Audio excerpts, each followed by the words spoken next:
Hello, I'm Rena, and welcome to Biopic, a podcast story. This is a podcast where we discuss the good, bad, ugly, and absurd of this specific genre of motion picture, the biopic. If you want to learn more about us, our scoring system, and how we choose movies, please check out our special introductory episode, Introduction. Who are we, and what are we doing? This is not one of our regularly scheduled weekly podcasts. It's an extra that we're throwing out there with some bits that we cut from recent episodes for time or because they were digressive or repetitive. We normally spend over 2 hours recording episodes that wind up being between 60 and 80 minutes long, so some fun stuff winds up getting cut. These outtakes are from episode 12, Becket, and episode 13, Frida. We'll be sharing my lack of interest in ever finding God, more about the history of forks in Europe, my rant about my reluctant visit to Casa Trotsky, some cuts from our Which World Leader Would You Hook Up With quiz, and more. The Frida episode also had to be re-recorded due to some connection issues that make us sound as if we're talking over each other. So there's some material that wasn't covered in the released episodes that sounds kind of bonkers. This is all a bunch of random host banter clips and sounds without context, like we are having a conversation in non sequiturs. So if this is your first time listening, you should probably download one of our regular episodes or our introduction episode to get a better sense of what we're all about. Enjoy, and thank you for spending some of your time with us. Fuck Harvey Weinstein. He's the worst. What a monster. What a monster to do this to her. Yeah, and in reading over these stories that came out of this, it seemed like he was repulsive, and it comes across as desperate on his part because there's so many women where he was repulsive and he wanted to exchange massages. He wanted to watch them shower. He wanted... And I haven't found a single story where there's a woman who says, yeah, I didn't mind. I let Harvey do what he wanted. I made a lot of money and now I'm a big star. It seems like nobody wanted to get with him. No, and in this case too, the visual that it evokes in my brain is, if you've ever seen a cat catch a mouse and it's kind of dead, but the cat stands over it and plays with it and messes with it. That's what it feels like he was doing to her. Like he was doing harm to her because he could, which I think was kind of his MO. Like he could do whatever he wanted, and he did. But this was a case where he was messing with her because he could. And it's horrible. I don't know, Sarah. I feel like that metaphor is insulting to cats. Cats are adorable, elegant creatures, and it's sort of cute to watch their little paws bapping the almost dead mouse back and forth, while has never been anything cute about Harvey Weinstein. That's fair. And also again, to the credit of cats, like cats are gonna cat is the other thing. That's just cats being cats. What he does is what predators do. It's not human behavior that is acceptable or just part of what we are. He's Indeed. So fair. Yeah. The visual stands though, that he's just this giant man just kind of messing with her.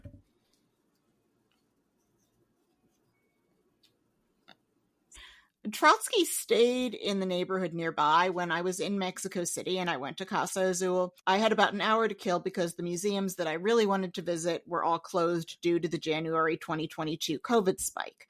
I eventually went back about a year and a half later so that I could see all the things that I genuinely wanted to see. And what I wrote about Casa Trotsky during that first trip in 2022 was this: check out the guard towers and blocked windows. Is this a decrepit drug lord compound? No, it's Trotsky's house. Thanks to the top things that I wanted to see in Mexico City being closed for the pandemic, Anthropology Museum, Templo Mayor, Palacio Nacional, Dolores Olmedo, I wound up at the one place in Mexico City that I swore I could absolutely skip, Casa Trotsky. I was an hour early at Casa Azul, had already visited the market, and figured I might as well. It's a 5-minute walk. This museum is an attempt to canonize Trotsky, but Trotsky had no opportunity to prove himself to be as bad as Stalin because he never had the opportunity to be as corrupted by absolute power. As far as I'm concerned, Stalin, Lenin, Trotsky, and Marx were all bad dudes who think it's okay to take my stuff. And I have no use for any of them, and would never want to live in a country where any of them were in charge. I had to read the Communist Manifesto in college. It was boring, and I remember nothing about it. I believe my reaction to it was something along the lines of, yada yada, the Berlin Wall fell, and I love shopping. Around the same time, I read Nabokov's memoir, Speak Memory, for another class, which I remember vividly. I felt so much sorrow, rage, and indignation on behalf of the Nabokov family for the beautiful life that the Bolsheviks stole from them. There were no good guys in the Russian Revolution from my perspective. I tend to judge history through the lens of who was nice to the Jews and who smashed art. The Tsar persecuted Jews and suppressed artists and writers. The communists also persecuted Jews and suppressed artists and writers. Meet the new boss, same as the old boss. The Tsars at least built some gorgeous palaces and commissioned exquisite works of decorative art, while Stalin's architecture was blech-cubed.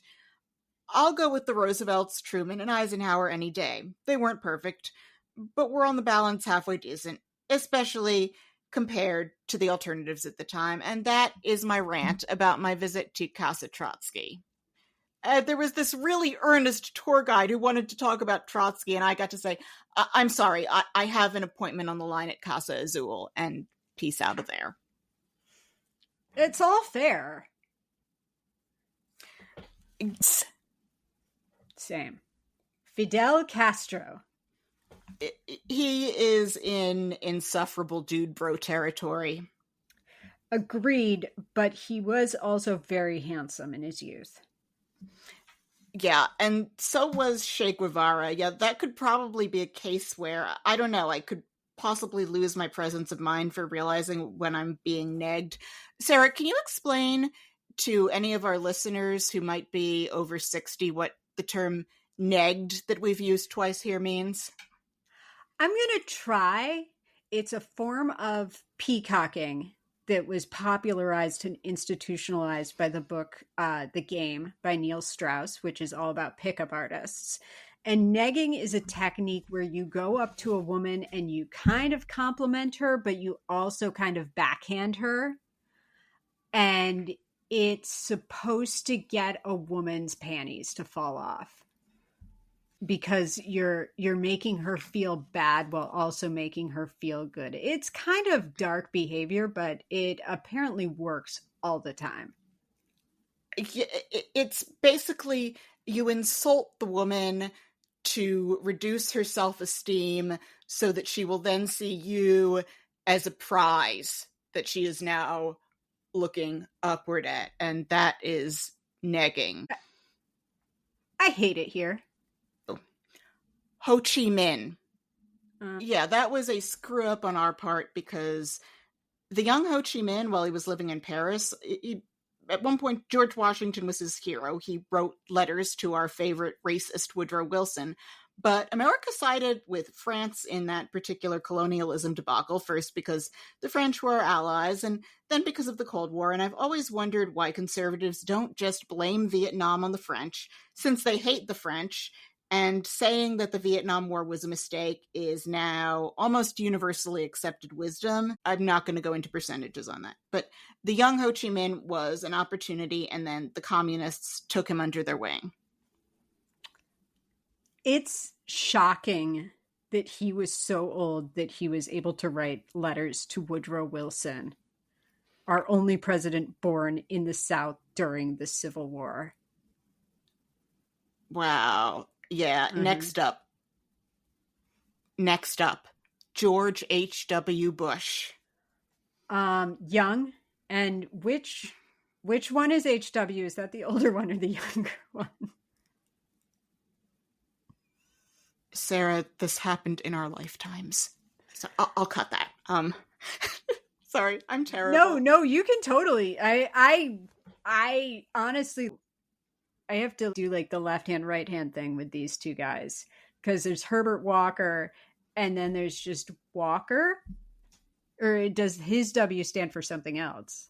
No, both W's are for Walker. That's so lazy. So HW is the dad, W is the son. HW is a CIA daddy. I got pepper sprayed protesting the second Bush's inaugural, and I find anti-intellectualism very unsexy, so there's no way Junior is going on this list. I don't know exactly what I was doing during that decade, but it certainly did not involve me giving a shit about anything. So I can't keep track. I'm going to look him up in his prime, and he was very handsome. And I do love a rich, waspy white dude. I do love that. And also one who is engaged in shadowy power grabs. Mm-hmm. So yeah, I would. Salvador Allende. Which South American country is that? That is Chile. He killed a bunch of people, didn't he? Let me look at his photo. He was a socialist. I don't think he was a bad dude, except the socialism. He's not Pinochet. No, okay. no. All right. This is a photo where he's old. He is always rocking that little stash.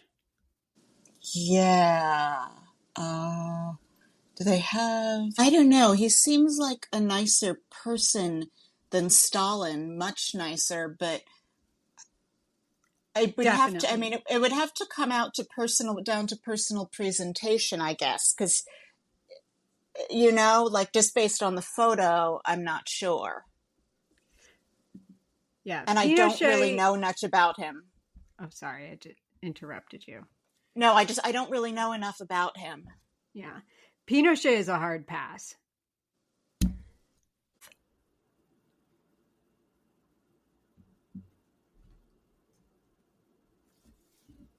I appreciated that we got to see something that wasn't set in America or Britain.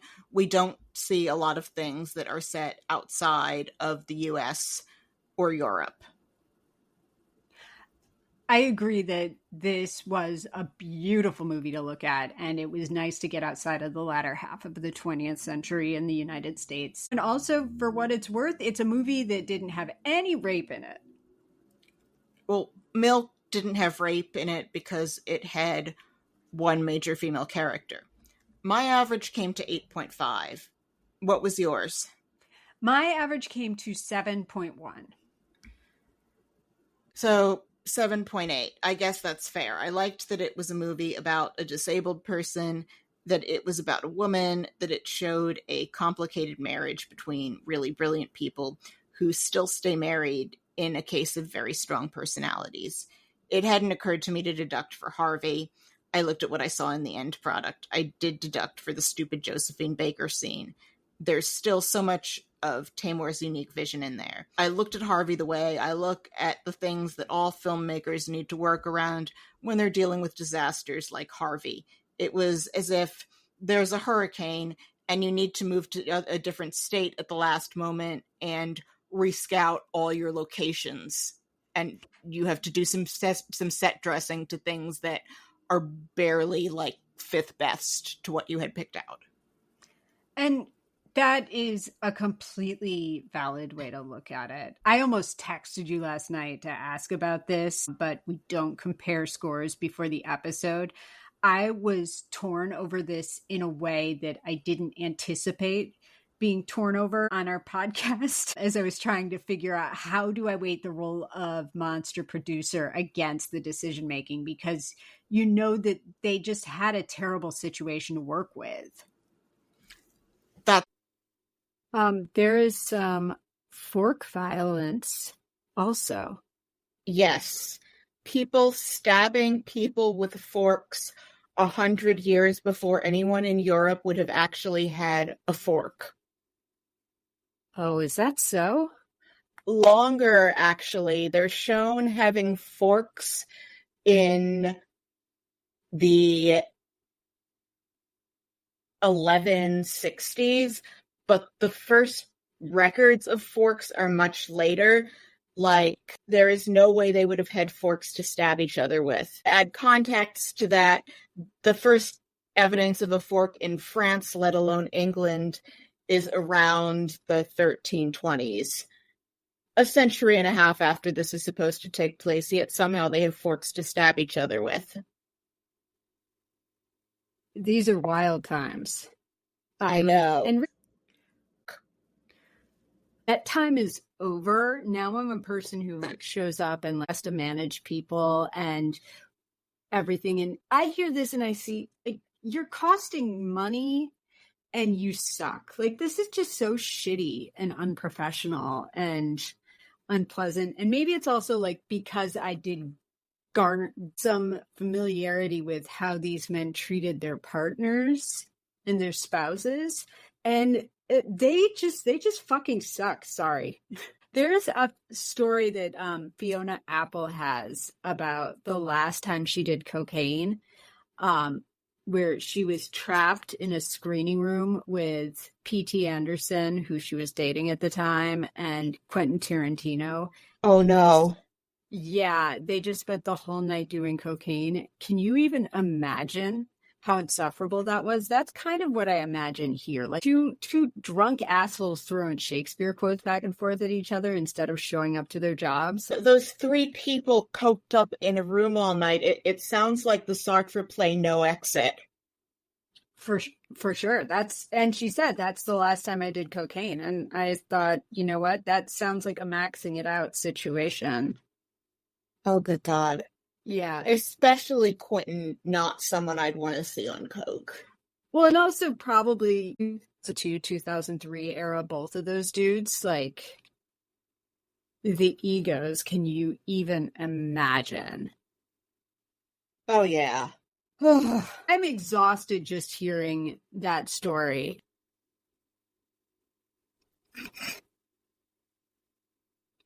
And they were having such a good time until Becket had to go and find God. If I ever tell you I've found God, please just, push me off a tall building. Won't. I want you to throw me off a tall building if I ever find God. See, here's the thing, though. If you find God and I push you off a tall building, I am not simply going to be moved to a different diocese in the Boston area because I myself am not a person of God. I'm going to prison. I don't want to do that. And I certainly don't want to go to prison for killing you. Well, but if I found God, I'd become very boring. You'd want to kill me. I mean, I'd probably just want to stop doing this podcast. Because... Yeah. Oh, how's this? If I ever find God, can you ask someone else in a passive-aggressive manner to push me off a building? Like, will no one rid me of this boring friend? I can do that. Okay. I'll do that for you. Because I don't want there to ever be a version of me that is as boring as Becket becomes after finding God. Okay, that's a deal. Okay. The film that I really want isn't Becket. It's one about Eleanor. She was accused of fucking her uncle. She was accused of having an affair with Saladin, who would have been like a little boy at the time that she was in his neck of the woods. She went on crusade at a time when crusades were not seen as genocidal, but she was a woman on a horse riding off for what she saw as the glory of God. She was well-read. She commissioned work from the troubadours, both her and Matilda. And you do see Matilda in Pillars of the Earth, where she is played by none other than Alison Pill. but it's a fictionalized version. And the two movies that I really want to watch are the Eleanor biopic and the Matilda biopic, and they haven't been made. Another thing that I am super excited about this movie for, too, is that it was directed by Julie Taymor, who made one of mine, and mine, you're just looking at me like, okay. No, it was because you fritzed out, and I knew you were saying across the universe. I thought you were like, okay, it's the universe. Yeah, I knew what you were saying, even though I couldn't hear you. So, okay, here's what I found that our audience will not get to enjoy. But you know, and it probably makes for more interesting listening if you and I don't agree 100% all the time. That's why we have the averages. So the 1-star reviews from IMDb, I cherry-picked 3 of them. Worst movie ever made. Whoa. Uh-huh. No, we saw The Conqueror. And someday we're going to do Walt Before Mickey, and it's going to be bad. Worst movie ever made by Steve Meister, 74, written on November 9th of 2002. It is totally unbelievable that Salma Hayek would waste so much time in making a movie of this woman's pathetic life. I only saw it because it didn't cost me anything. I snuck into it after Ghost Ship. It only makes me imagine how much more painful the movie could have been if I had actually wasted $10 on it. The performance is fine and the sex is hot. The fact is, a great movie can be made from a sucky story, and a horrible movie can be made from the greatest story in the world. This had neither. Bad music, bad theme, 100% uninteresting. Me and my friends sat there and made jokes about Frida and her ugly unibrow the entire movie. If you're in the mood to throw away money on a waste of time, or if you're high, go ahead and see Frida and see it.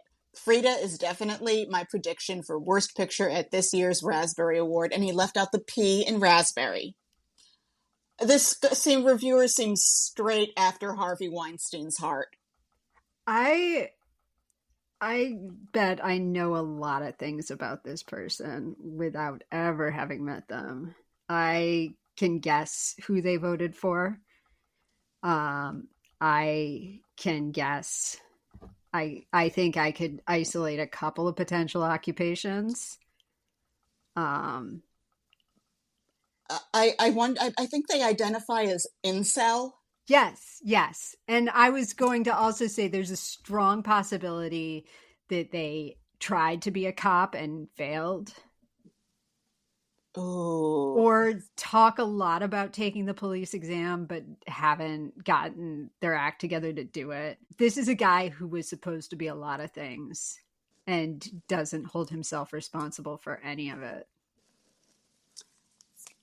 Okay, next one. 1 out of 10. Awful by Scooby Gang on September 3rd, 2002. It's one of the worst movies I've seen in my whole life. If you are clever and if you like good movies, you won't see this movie in quotation marks.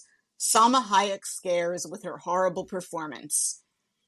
Exclamation point, period. Well, there's not much to say about it except an advice. Don't pay for watching it. Exclamation point, period. Finally, 1 out of 10.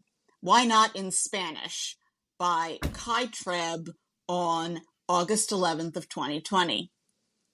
A movie done about one of the most prolific artists in Mexico's history, and it's done in English.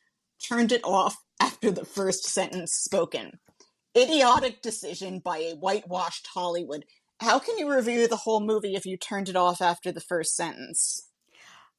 Because it's America and we let people do whatever they want on the internet. I was also going to add to this August 2020. This person was in a dark fucking place, as we all were.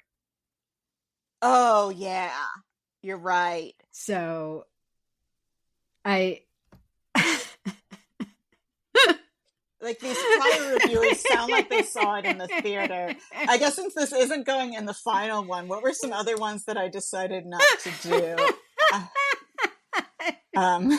Just thinking about this person being like, I've been in my pajamas for 4 days. I'm not allowed to leave my house. I can't go to Applebee's. And then I turned on this movie and it's not even in Spanish. Oh, that's great. Well, there's one that compares it disfavorably to the film where Kirk Douglas is playing Van Gogh, which I guess we'll get to seeing at some point. Okay, interesting. We have Pollock on the list somewhere. Here's another one. Here's another one in the spirit of 2 stars by Carter Kev from December 29th, 2021. First of all, I think Salma Hayek is gorgeous and a pretty good actress. But sorry, this film is not deserving of the high marks it is getting here. The character of Frida just comes across as arrogant, ignorant, rude, and annoying. The direction looks choppy. The whole film just doesn't work for me. I came away not liking Frida and thinking she is pretty ugly inside and out, to be honest. No doubt feminists and fans will start disputing it, but it's my opinion. And after all, we are all supposed to be entitled to an opinion, are we not? Also, 2 out of 10, disappointed by Kanye, that's spelled Connier, on September 28th of 2003. There are times when I wish I could be warned about the content in movies prior to seeing them. It's called a review. This is exactly one of those cases. If I had realized some of the subject matter in this movie, I would not have wasted my time. As a Christian, it was a disappointment to me. Oh my God, I'm obsessed with this review because, yes, to your point, there are reviews. and also, not only are there reviews, when this person wrote this movie had been in the world for 2 decades. There's content everywhere available to you. Yeah. To tell you exactly what's in this movie. Like, how? I know. Wow. Okay. It's so sad. Yeah. Hi, it's Rena again. That was the 4th edition of Irrelevant Host Banter. If you want to get a better idea of what our podcast is all about, please listen to one of our regular episodes. I highly recommend episode 5, The Conqueror, and episode 10, Cobb, which I think were our best ones so far. If you liked the show, please leave us a 5-star rating and subscribe to us on iTunes, Spotify, or wherever you get your podcasts. We are relying on word of mouth to help build the podcast while we work on our web traction. So please tell a friend, or better yet, plural friends, and share us on social media. We hear it helps. Have an excellent day, and we hope you'll listen in again when our regular episode drops on Tuesday.